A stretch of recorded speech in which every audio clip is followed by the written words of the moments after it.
Stereo chemistry के बारे में पढ़ रहे थे। उसके अंदर अपने पहला टॉपिक था वो आइसोमेरिज्म। ठीक है, आइसोमेरिज्म दो तरह की होती है, एक होती है स्ट्रक्चरल आइसोमेरिज्म और एक होती है स्टीरियो आइसोमेरिज्म। स्ट्रक्चरल आइसोमेरिज्म के बारे में हमने पढ़ लिया था, 5 तरह की होती है वो। आज अपने पढ़ेंगे स्टीरियो आइसोमेरिज्म, और उसमें आता है पहला जो है उसमें दो तरह की स्टीरियो आइसोमेरिज्म होती है, एक होती है ऑप्टिकल और एक होती है जियोमेट्रिकल। तो पहले अपने बात करते हैं ऑप्टिकल आइसोमेरिज्म की। ऑप्टिकल आइसोमेरिज्म, ठीक है। तो ऑप्टिकल आइसोमेरिज्म क्या होती है? देखो, ऑप्टिकल आइसोमेरिज्म यहाँ इसको बोलते हैं प्रकाश की समाप्ता। प्रकाश की समाप्ता अपने किसको बोलते हैं कि इसके अंदर जो सामग्री होते हैं उनके भौतिक गुण रासायनिक गुण क्या होते हैं, समान होते हैं, परंतु उनका जो प्रकाश के गुण होता है, ठीक है, वो क्या होता है, अलग अलग होता है। जैसे एक कंपाउंड है वो प्रकाश के तल को, ठीक है, दाईं ओर घुमा रहा है, क्लॉकवाइज दिशा में घुमा रहा है, और दूसरा प्रकाश के तल को बाईं ओर यानी कि एंटी क्लॉकवाइज दिशा में घुमा रहा है। ठीक है, तो जो कंपाउंड प्रकाश के तल को, ठीक है, दाईं ओर घुमाते हैं उनको क्या बोलते हैं अपने डेक्स्ट्रो रोटेटरी। क्या बोलते हैं? Dextro rotatory. ठीक है, ऐसे कंपाउंड जो प्रकाश के तल को क्लॉकवाइज दिशा में क्या करते हैं, रोटेट करते हैं, वो होते हैं डेक्स्ट्रो रोटेटरी। और उसके बाद होता है लीवर रोटेटरी। लीवर रोटेटरी कौन से होते हैं? जो प्रकाश के तल को एंटी क्लॉकवाइज दिशा में क्या करते हैं, रोटेट करते हैं, एंटी क्लॉकवाइज। ठीक है, वो होते हैं लीवर रोटेटरी। ठीक है, इसको अपने लिखते हैं डी से। ठीक है, डी से लिखेंगे यहाँ, इसको लिखते हैं प्लस पॉजिटिव, इसको लिखते हैं एल से, यहाँ इसको लिखते हैं नेगेटिव। ठीक है, और उसके बाद देखो प्रकाश की समाप्ता कौन से अणु में प्रकाश की समाप्ता दर्शाएंगे, कौन से अणु प्रकाश की समाप्ता दर्शाते हैं? देखो, प्रकाश की समाप्ता दर्शाने के लिए एक शर्त होती है, वही अणु प्रकाश की समाप्ता दिखाते हैं जो क्या होते हैं, अनसिमेट्रिकल होते हैं। क्या होते हैं? अनसिमेट्रिकल, यानी कि असममित होते हैं। जो असममित अणु है ना, वही प्रकाश की समाप्ता दर्शाते हैं। जो सममित होंगे वो प्रकाश की समाप्ता नहीं दर्शाते। तो इसके बारे में इसको बारे में जानने के लिए कौन से अणु सममित होंगे, कौन से असममित होंगे, ठीक है, प्रकाश की समाप्ता कब दर्शाएंगे, तो इसके लिए आता है टॉपिक एलिमेंट ऑफ सिमेट्री। छोटा सा टॉपिक है एलिमेंट ऑफ सिमेट्री, यानी कि सममिति के तत्व, एलिमेंट ऑफ सिमेट्री। देखो, सममिति के 3 तत्व होते हैं, ठीक है, सममिति के तत्व। पहला जो तत्व होता है वो होता है plane of symmetry. Plane of symmetry यानी कि इसको बोलते हैं सममित तल। ठीक है, एक होता है प्लेन ऑफ सिमेट्री, एक होता है axis of symmetry, axis of symmetry, और एक होता है सेंटर ऑफ सिमेट्री। ये 3 क्या होते हैं, सममित के तल होते हैं। एक्सिस ऑफ सिमेट्री यानी सममित तल, ये सममित अक्ष और ये सममित केंद्र। ठीक है, जिसमें से कि जिस अणु में भी एक भी चीज आ गई इनमें से, वो अणु क्या हो जाएगा, सममित हो जाएगा, और वो प्रकाश की समाप्ता नहीं दर्शाएगा। वो अणु जो होगा वो ऑप्टिकल क्या होगा, इनएक्टिव होगा। अब देखो, प्लेन ऑफ सिमेट्री क्या होती है? प्लेन ऑफ सिमेट्री यानी कि सममित तल, यानी कि ऐसा तल जो अणु को 2 बराबर भागों में क्या कर देता है, विभाजित कर देता है। ठीक है, उस तल को क्या बोलते हैं, सममित तल बोलते हैं। ठीक है, और सममित तल की वजह से क्या होता है, वो अणु क्या हो जाएगा, ऑप्टिकल इनएक्टिव हो जाएगा, यानी कि वो प्रकाश की समाप्ता नहीं दर्शाएगा। इसका एग्जांपल अपने देखते हैं टार्टरिक एसिड के अंदर। ये होता है टार्टरिक एसिड, यहाँ पे OH होता है, यहाँ पे H होता है, यहाँ पे OH होता है और यहाँ पे H होता है।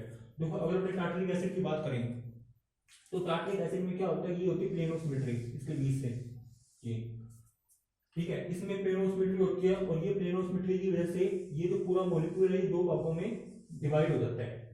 ठीक है, इसका जो एक भाग का जो प्रकाशीय गुण होगा वो दूसरे भाग के प्रकाशीय गुण को क्या कर देता है, कैंसिल आउट कर देता है। जैसे मान लो ये वाला भाग है वो प्रकाश के तल को क्लॉकवाइज दिशा में घुमा रहा है, और ये वाला भाग है प्रकाश के तल को एंटी क्लॉकवाइज दिशा में घुमा रहा है, तो दोनों के प्रकाश के गुण एक दूसरे को क्या कर देंगे, कैंसिल आउट कर देंगे। तो पूरा जो मॉलिक्यूल होगा ओवरऑल वो क्या हो जाएगा, ऑप्टिकल इनएक्टिव हो जाएगा, यानी कि वो प्रकाश की समाप्ता नहीं दर्शाएगा। ठीक है, उसके बाद आता है एक्सिस ऑफ सिमेट्री, यानी कि सममित अक्ष। सममित अक्ष यानी कि कोई ऐसी अक्ष जिसमें से जिसके थ्रू अपने उस कंपाउंड को रोटेट करें, और जो नया कंपाउंड हो वो उस पहले वाले कंपाउंड पे क्या हो, सुपर इम्पोज हो, यानी कि अध्यारोपित हो। या आपने कह सकते हैं कि जो नया कंपाउंड बनेगा वो पहले वाले कंपाउंड की तरह ही होगा। ठीक है, वो अक्ष क्या होगी, सममित अक्ष होगी। जैसे कि अपने एग्जांपल लेते हैं वाटर के अंदर। ये हो गया क्वार्टर, ये मान लो ए है और ये बी है, एच ए एच बी। तो यहाँ से मैंने इसको रोटेट कर दिया 180 डिग्री पे। जब मैं वाटर के मॉलिक्यूल को 180 डिग्री पे रोटेट करूंगा तो जो इसका नया रूप बनेगा वो इस पहले वाले रूप पे क्या हो जाएगा, सुपर इम्पोज हो जाएगा। यहाँ पे बी हो जाएगा, ठीक है, ये वाला इधर आ जाएगा, ये वाला इधर आ जाएगा, यहाँ हो जाएगा ए, ठीक है। ये इस पे सुपर इम्पोज हो रहा है तो मतलब कि इसमें ये वाली जो अक्ष होगी वो सममित अक्ष हो जाएगी। सममित अक्ष की वजह से जो अणु होगा वो क्या हो जाएगा, सममित हो जाएगा और वो प्रकाश की समाप्ता ऑप्टिकल क्या हो जाएगा, इनएक्टिव हो गया, प्रकाश की समाप्ता नहीं दर्शाएगा। उसके बाद आती है तीसरा सेंटर ऑफ सिमेट्री। अब सेंटर ऑफ सिमेट्री क्या होती है, देखो सेंटर ऑफ सिमेट्री यानी कि किसी भी यौगिक या किसी भी अणु के अंदर वह काल्पनिक बिंदु, ठीक है, जिसमें से अगर अपने कोई सीधी रेखा खींचते हैं तो उस काल्पनिक बिंदु के दोनों और जो परमाणु होगी उनकी जो डिस्टेंस होगी वो क्या होगी, इक्वल होगी, वो होता है सेंटर ऑफ सिमेट्री। जैसे इसमें अगर अपने बात करते हैं एग्जांपल के लिए, ये मान लो बेंजीन है, ठीक है, इस बेंजीन के अंदर ये मान लो कोई भी ये काल्पनिक सेंटर है, इसमें से मैं सीधी रेखा खींचूं यहाँ से, यहाँ से, यहाँ से और यहाँ से सीधी रेखा खींचता हूँ यहाँ से, ठीक है।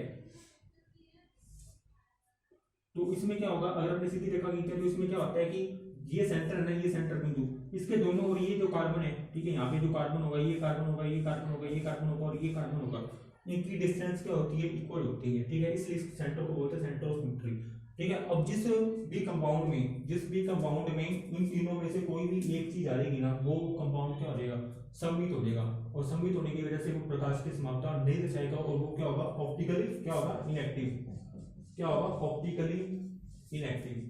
ऑप्टिकली इनएक्टिव का मतलब होता है कि वो प्रकाश की समाप्ता नहीं दर्शाएगा। प्रकाश की समाप्ता दर्शाने के लिए इन तीनों में से कोई भी चीज है वो उस अणु के अंदर नहीं होनी चाहिए, ठीक है। और जो प्रकाश की समाप्ता दर्शाएगा वो होते हैं ऑप्टिकल एक्टिव।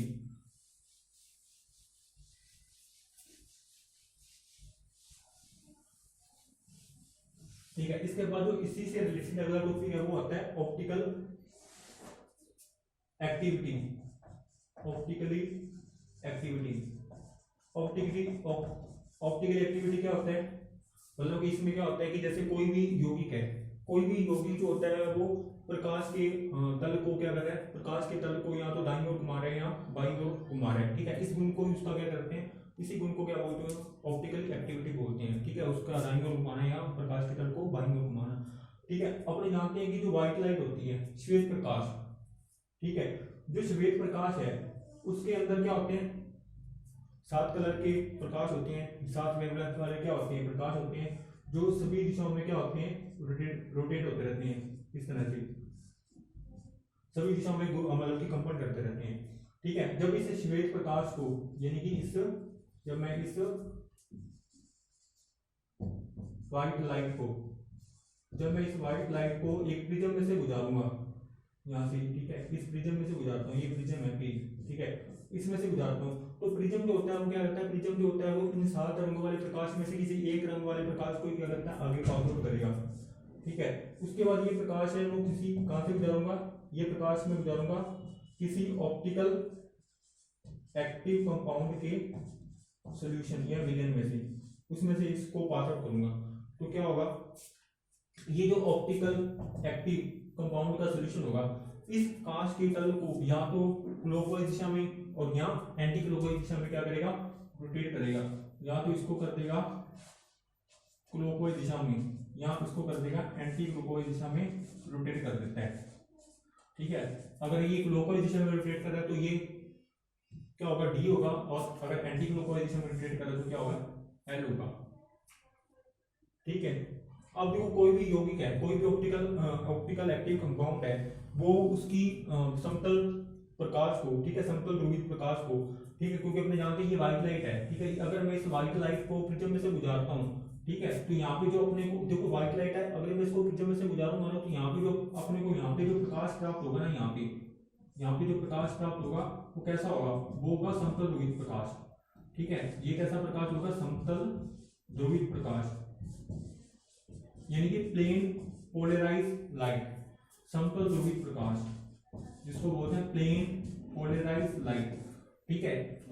समतल ध्रुवित प्रकाश होगा वो किसी एक ही दिशा में क्या करेगा, कंपन करेगा, ठीक है। श्वेत प्रकाश सभी दिशा में कंपन करता है, समतल ध्रुवित प्रकाश एक दिशा में कंपन करता है, ठीक है। उसके बाद इसको गुजारा था ऑप्टिकल एक्टिव कंपाउंड के सॉल्यूशन में से। तो जो ऑप्टिकल एक्टिव कंपाउंड वाला सॉल्यूशन होगा वो इस समतल ध्रुवित प्रकाश को या तो दाईं ओर या बाईं ओर क्या करेगा, रोटेट कर देगा।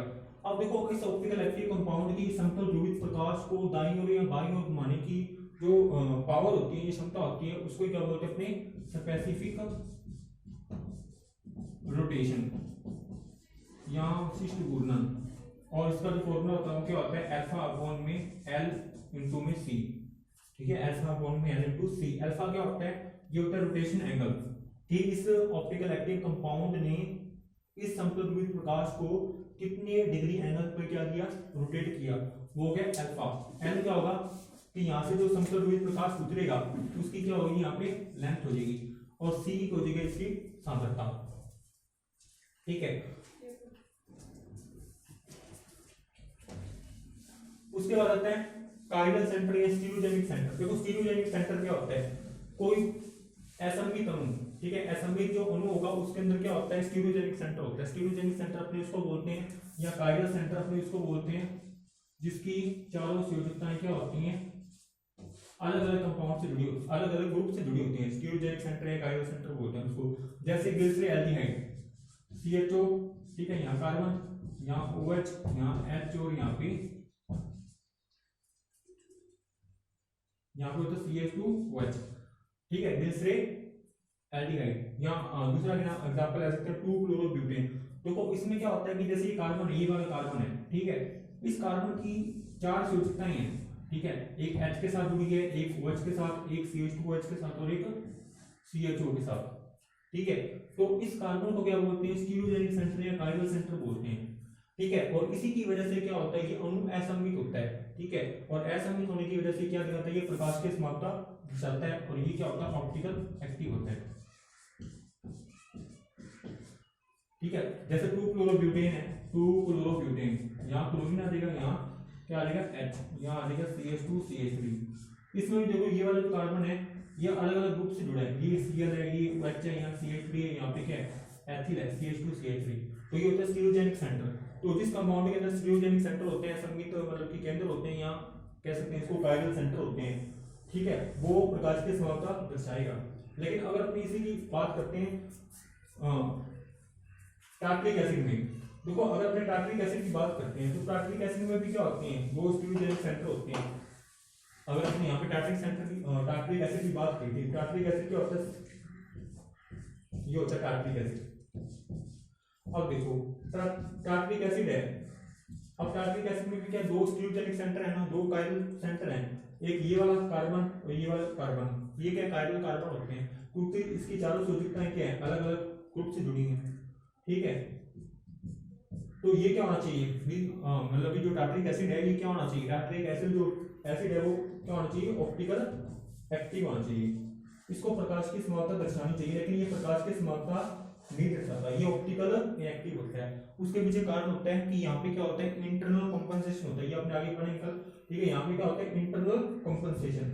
अब ये इंटरनल कंपनसेशन क्या होता है, यानी कि इसको बोलते हैं आंतरिक प्रतिकार, हिंदी में बोलते हैं इसको आंतरिक प्रतिकार। आंतरिक प्रतिकार क्या होता है कि इसके अंदर क्या होती है, प्लेनोसिमेट्री होती है, ठीक है। प्लेनोसिमेट्री होने की वजह से इसका जो आधा भाग होता है उसका प्रकाश की गुण इसके आधे भाग के प्रकाश की गुण को क्या कर सकता है, कैंसिल कर देता है, और ये पूरा जो होता है वो ओवरऑल जो होता है वो ऑप्टिकल क्या हो जाता है, इनएक्टिव हो जाता है, ठीक है। इसको बोलते हैं इंटरनल कंपनसेशन, ठीक है। ये थी प्रकाश की समाप्ता, ठीक है। उसके बाद कल अपने पढ़ेंगे प्रकाश की समाप्ता के एग्जाम्पल। तो आज के लिए इतना ही, थैंक यू वेरी मच।